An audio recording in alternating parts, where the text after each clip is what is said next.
Hello friends, मैं नीता भास्कर आप सभी लोगों का अपने यूट्यूब चैनल पर स्वागत करती हूँ। और पॉलिटिकल साइंस में हम 20 क्वेश्चन कंप्लीट करेंगे और आशा करती हूँ कि वीडियो आपको पसंद आएगी। और पसंद आए तो प्लीज लाइक शेयर कमेंट जरूर करिएगा। अगर आप चैनल पे नए हैं तो सब्सक्राइब करना बिल्कुल ना भूलें। चैनल को सब्सक्राइब कर लें जिससे आपको नई आने वाली वीडियो की नोटिफिकेशन मिलते रहे। आने वाले यूजी नेट टीजीटी पीटी आदि सभी एग्जाम के लिए important question 20 question. First question पे चलते हैं और फर्स्ट क्वेश्चन है रॉबर्ट नोजी। सूची फर्स्ट, सूची सेकंड, एक तरफ है फिलासफर है, दूसरी तरफ इनकी रचनाएं हैं, कृतियां हैं। तो और एसी जॉन वेलफेयर स्टेट, डील हाबमैन the welfare state, Titmuss anarchy state and utopia, Alexander D Andrews the nation of state. हमें क्या करना है, मिलान करना है। मिलान करेंगे, देखिए रॉबर्ट नोजी की बुक हो जाएगी एनार्की स्टेट एंड यूटोपिया। ठीक है, ये है इनकी बुक रॉबर्ट नोजी की। ठीक है, इंग्लिश में भी एक बार आप जरूर देख लिया करिए। ठीक है, थोड़ा सा नाम में चेंज हो जाता है। और इन्होंने 1974 में, ये जो इनकी बुक है 1974 की है। और इसमें दर्शन शास्त्र और धर्म श्रेणी में 1975 का यूएस नेशनल बुक अवार्ड जीता था इस बुक ने। और अमेरिकन फिलासफर थी ये। ठीक है, और इस बुक का करीब 11 भाषाओं में अनुवाद किया गया था। और यूके टाइम्स जो सप्लीमेंट द्वारा युद्ध के बाद की 100 सबसे प्रभावशाली पुस्तकों में से, जो युद्ध के बाद की 100 सबसे जो प्रभावशाली पुस्तकें थी उसमें से एक का नाम दिया गया था। ठीक है, और पहली बार प्रकाशित हुई थी ये 1974 में। ठीक है, इनकी बुक। दूसरी बुक है डीएल हाफमैन की। ठीक है, डीएल हाफमैन की जो बुक है वो है द वेलफेयर स्टेट। ठीक है, द वेलफेयर स्टेट। और रिचर्ड टिटमस की बुक है एसेज ऑन वेलफेयर स्टेट। ठीक है, ये है essays on the welfare state. Richard, इनका पूरा नाम है Richard Titmuss. Alexander d' Entreves, इनकी पुस्तक है ये द नेशन ऑफ स्टेट। ठीक है, द नेशन ऑफ स्टेट इनकी बुक है। और राइट ऑप्शन यहाँ पे जो हो जाएगा ऑप्शन बी हो जाएगा जब मिलान करेंगे। ठीक है, सेकेंड क्वेश्चन है राज्य पृथ्वी पर ईश्वर का अवतार है, यह कथन संबंधित है। तो कई बार हम लोग ये पढ़ भी चुके हैं ये क्वेश्चन। और राइट ऑप्शन क्या हो जाएगा, हीगल हो जाएगा।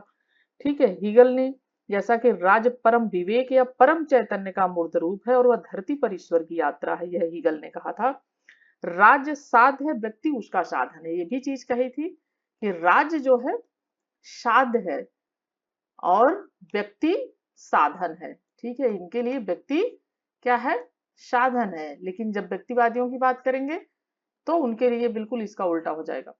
ठीक है, तो हीगल आदर्शवादी विचारक थे। और एक ही क्वेश्चन अगर रिपीट हो जाता है कभी दोबारा तो उससे क्या है कि आपका आंसर और अच्छी तरीके से क्लियर हो जाता है और कुछ नया जानने को मिलता है। ठीक है, तो इसलिए क्वेश्चन अगर रिपीट होता है तो उसे जरूर ध्यान दें फिर भी। और जैसा कि राज्य की आज्ञा के पालन में ही व्यक्ति की स्वतंत्रता निहित है और हीगल के अनुसार राज्य पृथ्वी पर ईश्वर का अवतार है। ठीक है, तो यहाँ पे राइट ऑप्शन हीगल हो जाएगा। नेक्स्ट है, निम्नलिखित में से किसने यह विचार व्यक्त किया कि यदि संप्रभुता की संपूर्ण धारणा का परित्याग कर दिया जाए तो यह राजनीति विज्ञान के लिए अस्थायी रूप में लाभदायक सिद्ध होगा। बारकर, लास्की, हेसियो, लिंडसे।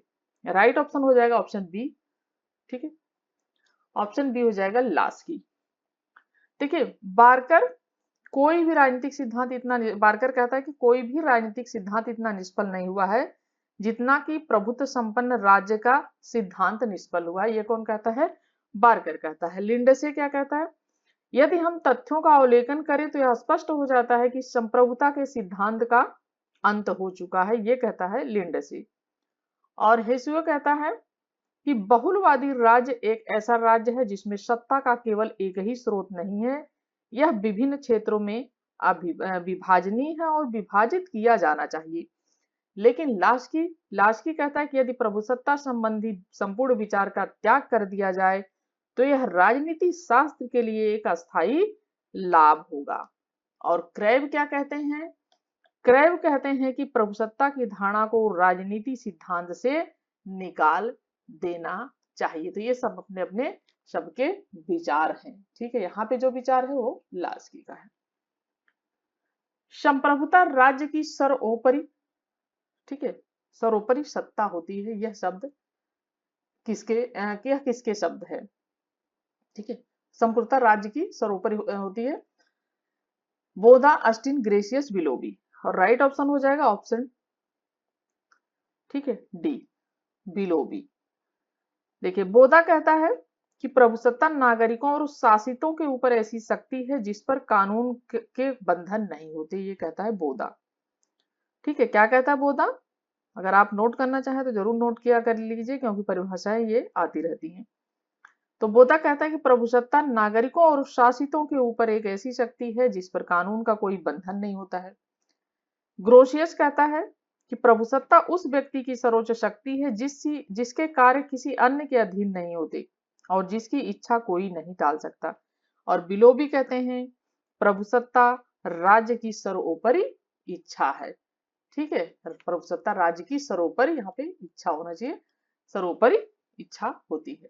ठीक है, ऑप्शन डी। नेक्स्ट है बहुलवादी चिंतक सामान्यतः राज्य को निम्न में से एक के रूप में व्यक्त करते हैं। समुदायों का समुदाय है, एक दमनकारी यंत्र है, एक सर्वशक्तिमान संस्था है, एक ऐसी संस्था जिसमें संप्रभुता अविभाज्य रहती है। राइट ऑप्शन हो जाएगा ऑप्शन ए, समुदायों का समुदाय है। ठीक है, बहुलवादी चिंतक सामान्यतः राज्य को क्या मानते हैं? समुदायों का समुदाय मानते हैं। प्रमुख बहुलवादी विचारक बार्कर और फिगिक्स हैं। ठीक है, बार्कर और, ठीक है, फिगिस। और समुदायों का समुदाय माना है इन्होंने राज्य को, और इनका कहना है कि राज्य को समन्वय और संतुलन कायम करने वाले साधन के रूप में एक निश्चित कर्तव्य और उच्चतर अधिकार सत्ता प्रदान करते हैं। और बहुलवादी विचारक संप्रभुता के एकलवादी सिद्धांत के विरुद्ध प्रतिक्रिया है, और इनके अनुसार राज्य न तो सबको समेट लेने वाला है, न सर्वशक्तिमान है, और न सर्वव्यापी है, ये कहते हैं बहुलवादी विचारक। नेक्स्ट है राजनीति के समूह सिद्धांत का प्रतिपादक कौन था? Karl Mann, Arthur Bentley, Montesquieu, Laski. 6 question का राइट ऑप्शन बी हो जाएगा आर्थर बेंटले। 1908 में, ठीक है, 1908 में 1908 में अपनी चर्चित कृति द प्रोसेस ऑफ गवर्नमेंट, ठीक है, द प्रोसेस, ठीक है, of government, the process of government, शासन प्रक्रिया यानी, ठीक है, में के अंतर्गत हित समूहों का पहला व्यवस्थित अध्ययन प्रस्तुत किया था आर्थर बेंटले ने 1900, ठीक है, 8 में। नेक्स्ट है 7 क्वेश्चन, प्रत्येक राज्य उन अधिकारियों द्वारा जाना जाता है जिन्हें वह बनाए रखता है। ठीक है, और अधिकार, सॉरी यहाँ पे अधिकार होना चाहिए। तो प्रत्येक राज्य उन अधिकारों द्वारा जाना जाता है जिन्हें वह बनाए रखता है। यह कथन किससे संबद्ध है? Lord Bryce, T H. Green, Rousseau, Laski. और राइट ऑप्शन हो जाएगा ऑप्शन डी, लास्की। लास्की के अनुसार हर राज्य की पहचान इस बात से होती है कि उसने किन अधिकारों को मान्यता दे रखा है।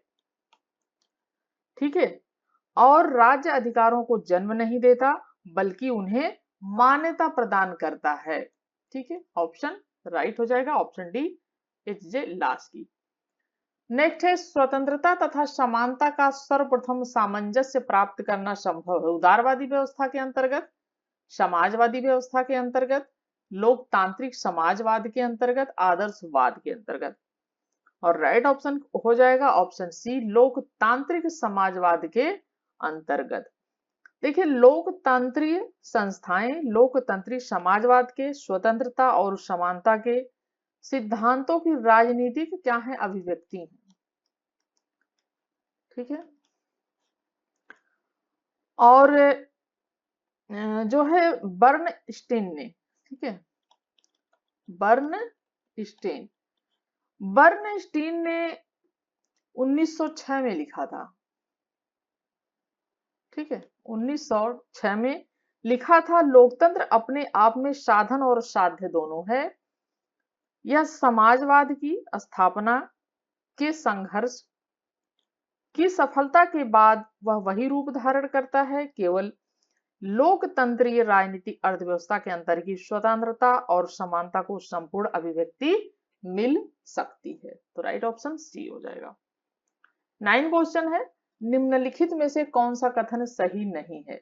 सतत जागरूकता स्वतंत्रता का मूल्य है। बी है कानून स्वतंत्रता का निषेध करता है। सी है स्वतंत्र एवं निरपेक्ष प्रेस व्यक्ति की स्वतंत्रता की रक्षा करती है। ठीक है, इसमें पूछा है सही नहीं है। ठीक है, स्वतंत्रता का अभिप्राय उस प्रत्येक चीज को करना है जो दूसरों के लिए हानि नहीं पहुंचाती है। तो राइट ऑप्शन यहाँ पे बी हो जाएगा। ठीक है, क्योंकि सारी चीजें देखिए सही है, लेकिन ये गलत है कि कानून स्वतंत्रता का निषेध करता है। तो कानून स्वतंत्रता का निषेध नहीं करता बल्कि उसकी रक्षा करता है। ठीक है, तो राइट ऑप्शन बी हो जाएगा। देखिए, स्वतंत्रता की रक्षा का सबसे अधिक महत्वपूर्ण कानून जो है उपाय नागरिकों की सतत जागरूकता ही है। जागरूकता जरूरी है और सतत जागरूकता ही स्वतंत्रता का मूल्य है। और स्वतंत्रता की रक्षा का प्रश्न बहुत अधिक सीमा तक स्वतंत्र प्रेस के साथ जुड़ा हुआ है। अगर प्रेस स्वतंत्र है तो स्वतंत्रता भी रक्षित है, क्योंकि प्रेस की बहुत बड़ी भूमिका होती है। ठीक है, और लॉक के शब्दों में जहां कानून नहीं होता वहां स्वतंत्रता भी नहीं होती। ये कौन कहता है? लॉक कहता है।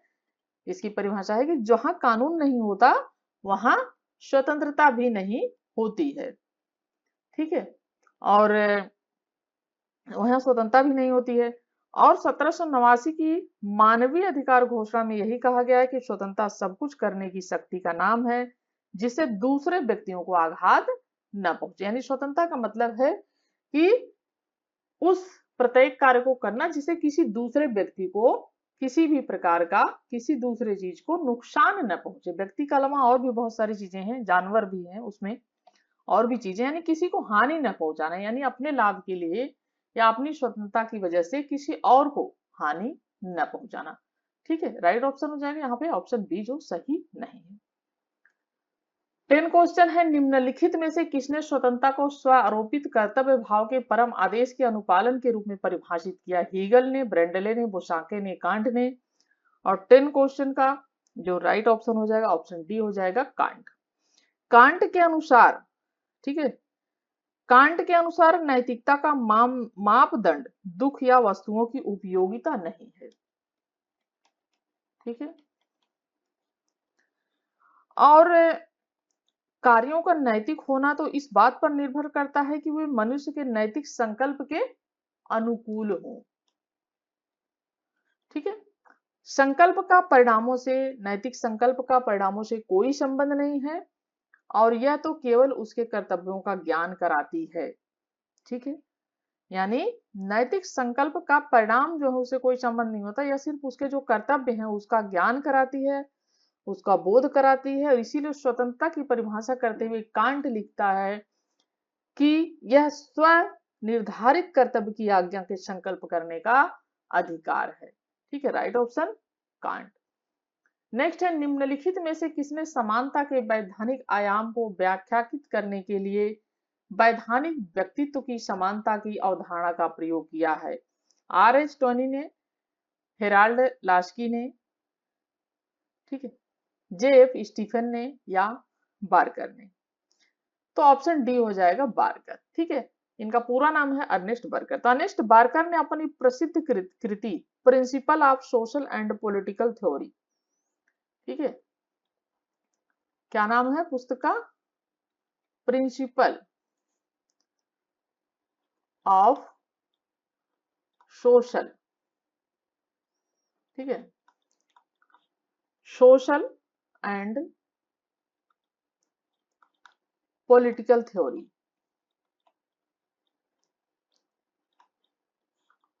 Political theory, principal of social and political theory के अंतर्गत लिखा है। किसने? अर्नेस्ट बर्गर की पुस्तक है ये। ठीक है, कि राज्य का मूल सिद्धांत यह है कि वह हमें कानूनी व्यक्तित्व को एक जैसे मुखौटे पहना देता है, इसमें चाहे जो भी भिन्नताएं रही हों। ठीक है, और कानून के समक्ष हम सबका महत्व एक जितना होता है। ये कहते हैं कौन? Ernest Barker. तो राइट ऑप्शन हो जाएगा ऑप्शन डी। 12 क्वेश्चन है, समानता के मुख्य लक्षण है। फर्स्ट पॉइंट विशेष अधिकारों का अभाव, दूसरा पॉइंट है सभी व्यक्तियों को अपनी क्रियात्मक शक्तियों के विकास के समान अवसर, थर्ड पॉइंट है जाति, धर्म, लिंग आदि के आधार पर कोई भेदभाव न करना, चौथा पॉइंट है संसाधनों तथा संपत्ति का वितरण। ठीक है, राइट ऑप्शन इसका क्या हो जाएगा? ठीक है, फर्स्ट विशेष अधिकारों का अभाव, यानी सभी को बराबर अधिकार मिलने चाहिए, कोई विशेष अधिकार किसी को नहीं मिलना चाहिए, यानी किसी भी जाति का हो, धर्म का हो, सबको समान अधिकार मिलने चाहिए। सेकंड है सभी व्यक्तियों को अपनी क्रियात्मक शक्तियों के विकास का अवसर प्राप्त होना चाहिए। और थर्ड है जाति, धर्म, लिंग आदि किसी भी आधार पर कोई भी भेदभाव न करता। ठीक है, और समानता का जो इक्वलिटी का जो लेक्चर वीडियो है वो जरूर एक बार आप देख लें, उसमें बहुत सारी चीजें आपको, बहुत इंपॉर्टेंट चीजें आपको पता चल जाएंगी और आपको वीडियो बहुत अच्छी लगेगी, जो मैं यूनिट 5 पढ़ा रही हूँ उसके अंतर्गत। ठीक है, फर्स्ट पार्ट जो वो है, तो समानता का जरूर एक बार आप वो वीडियो देख लें, लेक्चर वीडियो पूरी। तो यहाँ पे देखिए राइट ऑप्शन क्या हो जाएगा? ऑप्शन ए हो जाएगा। इसका कोई मतलब नहीं है कि संसाधनों का समान संपत्ति का वितरण किया जाए। ठीक है, तो देखिए सामाजिक आर्थिक समानता केवल उन विषमताओं में कटौती की मांग करता है जो सामाजिक अन्याय को जन्म देती हैं। सामाजिक न्याय को जन्म देती है और सामाजिक आर्थिक समानता यह मांग करती है कि जीवन के सुखमय, सम्मानपूर्ण और उन्नत बनाने के साधन निर्धन और जो वंचित वर्ग है उनको सुलभ कराए जाएं। ठीक है, ये सरकार का और कार्य होता है। ठीक है, तो राइट ऑप्शन हो जाएगा ऑप्शन यहाँ पे फर्स्ट।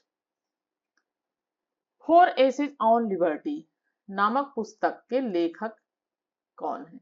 जेस Mill, T H Green, H J Laski, I J Berlin. 13 question का राइट ऑप्शन डी हो जाएगा आरजे बर्लिन। तो आईजे बर्लिन ने अपनी चर्चित कृति 4 एसेज ऑन लिबर्टी 1969, ठीक है 1969, और ये भी स्वतंत्रता की जो वीडियो है, समानता की तो है, स्वतंत्रता की भी है, और लेक्चर वीडियो उसे भी जरूर देख लीजिएगा, उसमें ये सब चीजें हैं, बहुत इंपॉर्टेंट बुक है। तो 1969 के अंतर्गत यह तर्क देता है कि राज्य केवल व्यक्ति की नकारात्मक स्वतंत्रता की रक्षा कर सकता है, सकारात्मक स्वतंत्रता की रक्षा करना राज्य की कार्य क्षेत्र में नहीं आता। ठीक है, तो 4 एसेज ऑन लिबर्टी नामक पुस्तक किसकी है? आईजे बर्लिन की। नेक्स्ट है वितरणात्मक न्याय का, ठीक है, वितरणात्मक न्याय का प्रतिपादक था प्लेटो, अरस्तु, इक्वेनास, रॉल्स। राइट ऑप्शन हो जाएगा ऑप्शन बी अरस्तु। समकालीन चिंतक, ठीक है, समकालीन चिंतक जो थे रॉल्स, उन्होंने वितरणात्मक न्याय को अपनाया था, किंतु उससे पूर्व अरस्तु ने, ठीक है, रॉल्स ने अपनाया लेकिन उससे पहले किसने अपनाया था? अरस्तु ने। उससे पहले अरस्तु ने वितरणात्मक न्याय का सिद्धांत, ठीक है, न्याय का सिद्धांत प्रतिपादित किया था और इसके अनुसार राजनीतिक पदों की पूर्ति नागरिकों की योग्यता और उनके द्वारा राज्य के प्रति की गई सेवा के अनुसार हो और इसका प्रयोग करके क्रांति को रोका जा सकता है। ठीक है, तो प्रतिपादक है अरस्तु, लेकिन रॉल्स ने भी इस चीज का अपनाया था। ठीक है, नेक्स्ट है सूची फर्स्ट और सेकंड को मिलान करना है। ठीक है, यहाँ पे सेकंड है सूची फर्स्ट और सेकंड।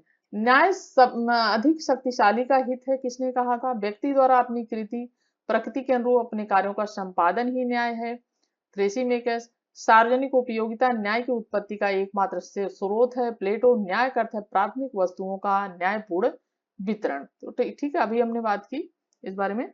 और देखिए जैसा कि न्याय अधिक शक्तिशाली का हित है, यह किसने कहा था? एक कहा था थ्रेसीमेकस ने।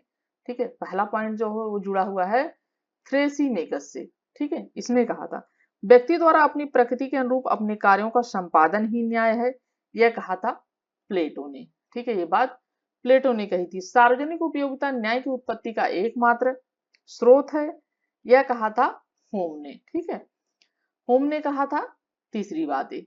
और न्याय का अर्थ है प्राथमिक वस्तुओं का न्यायपूर्ण वितरण, ये कहा था रॉल्स ने। ठीक है, सो तो ये कहा था, किसने कहा था? ये कहा था बात रॉल्स ने।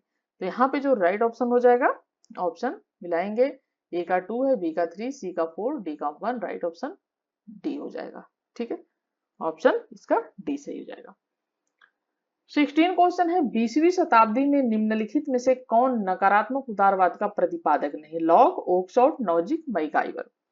और राइट ऑप्शन हो जाएगा ऑप्शन डी, मैकाइवर। ठीक है, देखिए लॉक परंपरागत उदारवाद का जनक है, कई बार हम पढ़ चुके हैं। नॉजिक और ओकशॉट शॉट जो है वो प्रमुख नव उदारवादी चिंतक है। कौन कौन? ओकशॉट और नॉजिक। ठीक है, और लॉक जो है वो परंपरागत उदारवाद। और उसके बाद है ठीक है, नव उदारवाद के अंतर्गत ये आते हैं ओकशॉट और जो है ये। और ठीक है, तो परंपरागत उदारवाद और नव उदारवाद को नकारात्मक उदारवाद में रखा जाता है। परंपरागत उदारवाद को और नव उदारवाद को किस में रखा जाता है? इसको नकारात्मक, निगेटिव, नकारात्मक उदारवाद में रखा जाता है। ठीक है, क्योंकि ये राज्य के निषेधात्मक कार्यों का समर्थन करते हैं। और मैकाइवर हैं, लास्की हैं इत्यादि, ये सकारात्मक उदारवादी हैं। ठीक है, ये क्या है? सकारात्मक उदारवादी ये भी हैं एक तरीके से। ठीक है, लेकिन ये सकारात्मक है, पॉजिटिव। ठीक है, और ये है निगेटिव। राइट ऑप्शन यहाँ पे डी हो जाएगा। सहिष्णुता पर 4 पत्र किसने लिखे हैं? हॉब्स ने, लॉक ने, मॉन्टेस्क्यू, रूसो ने। और राइट ऑप्शन इसका 17 क्वेश्चन का हो जाएगा। ठीक है, ये हो जाएगा ऑप्शन बी, जॉन लॉक। 1690 ईस्वी में लॉक की महत्वपूर्ण राजनीतिक कृति टू ट्रीटीज ऑन गवर्नमेंट। ठीक है, ये थी इनकी, ठीक है, ट्रीटीज ऑन गवर्नमेंट। और ये है जो है पुस्तक जॉन लॉक की। और 1689 में फर्स्ट लेटर ऑन टॉलरेशन। ठीक है, एक और इनकी बुक थी, फर्स्ट लेटर और ऑन टॉलरेशन।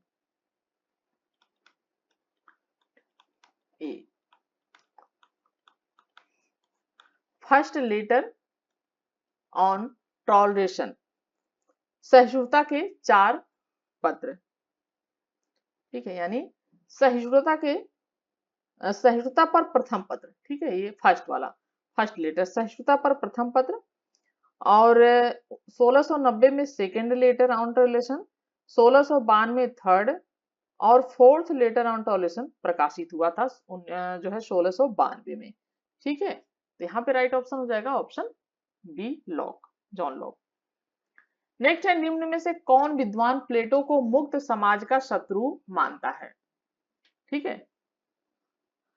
कौन विद्वान प्लेटो को मुक्त समाज का शत्रु मानता है? Leo Strauss, Karl Popper, Hannah Arendt, William James. और राइट ऑप्शन हो जाएगा ऑप्शन यहाँ पे ऑप्शन बी, कार्ल पॉपर। तो कार्ल पॉपर ने the open society and its enemies. ठीक है, the open society, the open society and, ठीक है, the open society and its enemies.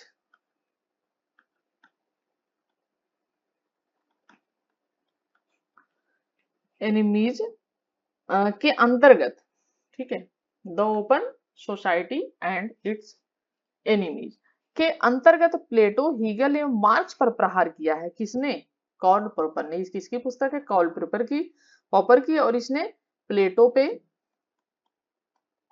सभी आदर्शवादी विचारक हैं, हीगल पे और मार्क्स पर। मार्क्स नहीं है आदर्शवादी, ठीक है, मार्क्स। ठीक है, मार्क्स पे इन्होंने क्या किया है? इन्होंने इन सब पे, ठीक है, प्रहार किया है। और उसने यह सिद्ध करने का प्रयत्न किया है कि इनमें से प्रत्येक विचार ने समाज की समग्र व्याख्या करने का प्रयत्न करते हुए सर्वाधिकारवादी शासन प्रणाली के लक्ष्यों एवं सिद्धांतों का इन्होंने समर्थन किया। उसने प्लेटो को बंद एवं सिद्धांतकार एवं मुक्त समाज का शत्रु करार दिया है। ठीक है, प्लेटो को क्या कहा है उसने? बंद एवं सिद्धांतकार एवं मुक्त समाज का शत्रु कहा है, ठीक है, प्लेटो को। राइट ऑप्शन यहाँ पे कार्ल पॉपर, और इसकी पुस्तक है the open society and its enemies. Next है the political theory of positive individualism, Hobbes to Locke नामक पुस्तक का लेखक कौन है, ठीक है। और H Warrender, George E G Catlin, C B Macpherson, ठीक है, यहाँ पे मैकफर्सन होगा, तो मैकफर्सन, माइकल ओकशॉट। और 19 क्वेश्चन का जो राइट ऑप्शन हो जाएगा सीबी मैकफर्सन, ठीक है, सीबी मैकफर्सन, ठीक है। The political theory of positive individualism के अंतर्गत लिखा है कि लॉक वास्तव में अंग्रेजी उदारवाद का मूल स्रोत था, ठीक है, अंग्रेजी उदारवाद का मूल स्रोत था, ये कहता है, ठीक है, ऑप्शन सी राइट हो जाएगा। नेक्स्ट है और लास्ट क्वेश्चन है, कार्ल मार्क्स की निम्नलिखित में से किस कृति में उसकी श्रम के प्रति उदासीनता विषयक विचार मिलते हैं? Communist, the communist manifesto, Das Kapital, ठीक है, origins of family, private property and state, डी है economic and philosophic manuscript of 1884, ठीक है। देखिए मैंने इंग्लिश में बुकें सारी लिख दी हैं, the communist manifesto, Das capital, और यहाँ पे है the origins of family, private property and the state, ठीक है। और उसके बाद है economic and philosophic manuscripts of 1844। और 20 क्वेश्चन और लास्ट क्वेश्चन है, तो एक पूछा है कि किस कृति में उसकी श्रम की शक्ति के उदासीनता विषयक विचार मिलते हैं, ठीक है, कार्ल मार्क्स की। और तो मार्क्स के मानववादी चिंतन का सर्वोत्तम विवरण मार्क्स की जो आरंभिक कृति थी इकोनॉमिक, ये वाली economic and philosophical manuscript of 1884 के अंतर्गत मिलता है, और इसमें पूंजीवाद की आलोचना मुख्यतः उसके अमानवीय कार्य प्रभाव और श्रमिक के परामभाव या परायपन की दृष्टि से है, ठीक है। और राइट ऑप्शन हो जाएगा ऑप्शन यहाँ पे डी, ठीक है। और आशा करती हूँ वीडियो पसंद आई होगी, और पसंद आई हो तो प्लीज लाइक, कमेंट, शेयर जरूर करें। Thank you for watching video.